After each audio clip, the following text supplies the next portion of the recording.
Hello everyone. Today we are going to start a new topic on capacitance of a three-phase transmission line with unsymmetrical spacing. So let me start with the basics now. So in the previous class we had covered capacitance of three-phase line with symmetrical spacing. So when I say the term symmetrical spacing, you have the three conductors. When you have a three-phase,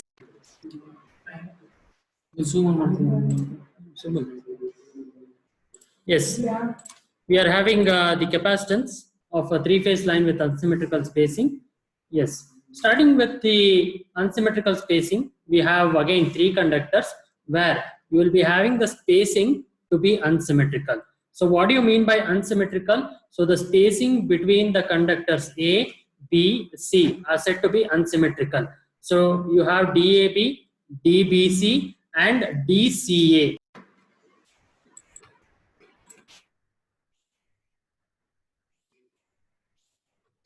Yes. So now, once you hear the term transposition of conductors, you will be having the change in the positioning of the conductors there. So as you see here, you will be having the transposition of conductors. Say this is the first position of conductor A, second position of conductor B, third position of conductor C, and D12 is the distance. Yes. So D12, D23 and D31 are the distances between A, B, C and back to A there. So each and every conductor occupies the same position after every interval of distance there. So the effect of unsymmetry between the lines is small and the calculations can be carried out by taking the effect of transposition of the lines what we had done earlier. So you will be having a complete transposition.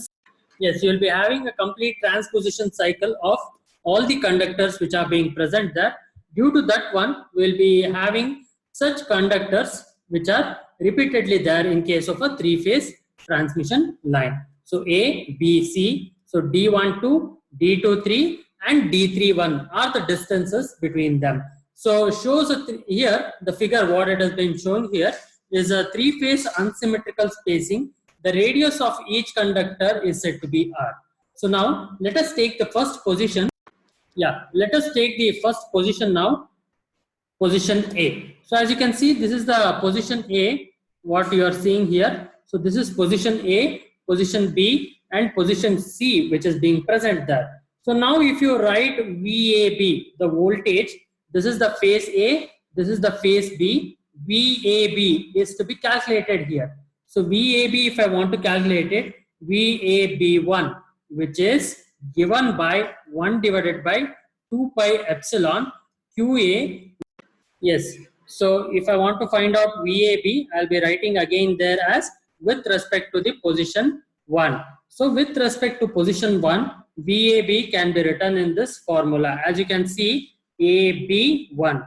So VAB, the potential difference across the A and B conductors, and you can write it with respect to position 1. So when I'm writing with respect to position 1, I'll recall the formula 1 divided by 2 pi epsilon. So associated with respect to all the charges which are, the association is done with all the charges which are being present there. So what you can generally do is you can have the effect of all the charges QA, QB and QC which are being present there. So if I want to talk about QA being the charge, so I'll be taking the radius effect first and the distance being associated with it.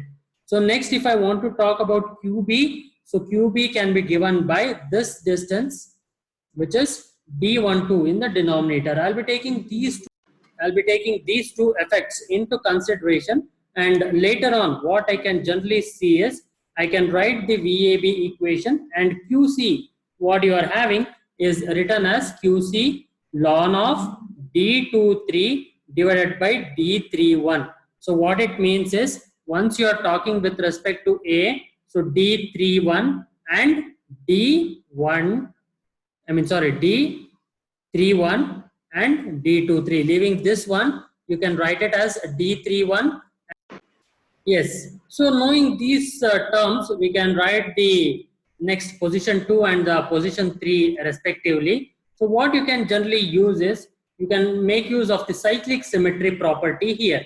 So if you make use of the cyclic symmetry property, what you will get? You will get A, B and C. So if you write it with respect to A in position 1. So if it has moved to position 2, position 3 and back to position 1 again. So now imagine, so with respect to VAB, with respect to the next position VAB2, what you can write is, you can write it in such a way that you will be having 1 divided by 2 pi epsilon. So you will have again the effect of charge QA, QB and QC. So QA to QB, what you can write, you will be having D23, yes. So now this is A, this is B and this is C. The distance is D23, which remains the same. Now what are the remaining distances?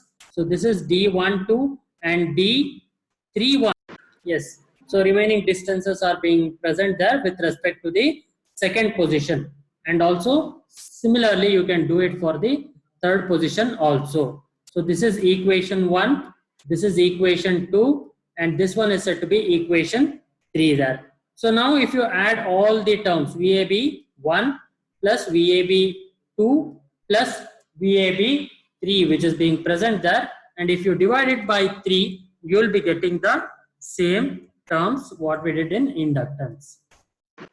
Yes, as you can see here, once I take the sum and divide it by 3, what you will get? You will be getting these terms, VAB, the average voltage between the conductors A and B. So if I keep on interchanging the distances, what I'll get? I'll be getting VAB. I'll get it as VAB1, VAB2 and VAB3 as the sum of the voltages, and dividing it by 3, I'll be getting the average value of the voltage. So 1 divided by 6 pi epsilon. Yeah, 1 divided by 6 pi epsilon. So the effect of charge QA, once you add it, what you will get? You will be getting QA as QA times ln of D12, D23 and D31 divided by R cube plus QB times ln of R cube divided by that factor. So you just have to interchange it, and this entire term you can just cancel each and every terms, and you will be left out with only 2 terms in this equation 4. Yeah, let me write it as equation 4. And at the end, if you are left out with 2 terms, what you will be getting here is, you will be getting the terms which has been mentioned there as D equivalent. So D equivalent is cube root of D12, D23, D31, which is being present there. So now if you can write the equation in terms of D equivalent, you will be getting it as this one. So now the same terms between VAC, if you find out the same terms between yes, what you can write here. So with respect to DAC, what you can write is, you can write the same one, which is VAC, which is given there. So this is the well-known equation for VAC. So VAB plus VAC will be equal to 3 times VAN from the vector notation. From vector notation. Okay, so this is unsymmetrical spacing here. So from the vector notation, we have got VAB plus VAC is 3 times VAN, what you can generally get. And at the end, what you can see here is, you will be having a set of equation which governs the voltage between from a phase to the neutral connection which is being present there. So VAN is phase to neutral connection which is being present, and this is given by this equation. So the rest of the equations are quite simple. The only changes in case of,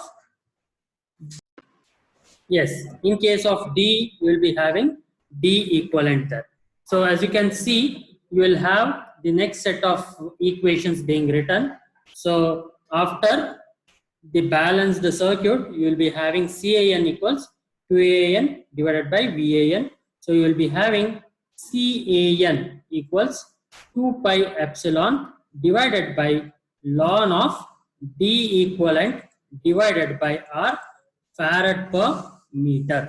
So that is what you can, let me write down the equation.